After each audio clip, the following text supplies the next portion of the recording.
Koliko hrane je dovoljno dati psu tokom dana zavisi od brojnih faktora i individualnih karakteristika vašeg ljubimca. Glavni parametri prema kojima se pravilno određuje potrebna količina hrane su uzrast psa, njegova veličina, nivo aktivnosti, uslovi života, odnosno da li pas živi u kući ili u dvorištu, kao i određena stanja ljubimca, da li ima zdravstvene tegobe, da li je sterilisan ili kastriran, da li je možda u pitanju skotna kuja ili ona koja doji štence. Dobra polazna tačka za određivanje prave količine hrane je tabela na poleđini džaka hrane koju dajete svom psu. U tabeli su jasno naznačene dnevne količine hrane koje pas treba da pojede u odnosu na njegovu težinu. Ukoliko se pridržavate preporučenih količina, lakše ćete moći da pratite efekte koje hrana ima na vašeg ljubimca.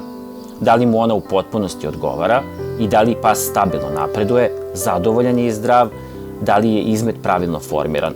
Ako vam se čini da se pas menja, da dobija ili gubi na težini, možete korigovati količine hrane, odnosno povećati i smanjiti je za oko 10%.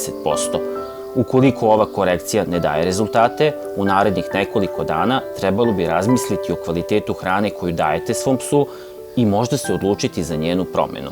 Kvalitet i kvantitet su u ovom slučaju u vrlo tesnoj vezi. Količina hrane koja se preporučuju u tabeli na poleđini zavisi od kvaliteta hrane. Hrana više kvaliteta je bogata hranjivim materijama, makro i mikronutritijentima. Hrana koja je visoko iskoristljiva je uvek super premium kvaliteta, što znači da ćete svom psu dati manje takve hrane nego one koje je nižeg kvaliteta.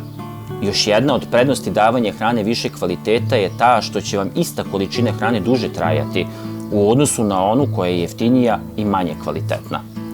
Ukoliko duži vremenski period dajete neadekvatne količine hrane svom ljubimcu, to sigurno neće poći bez posledica.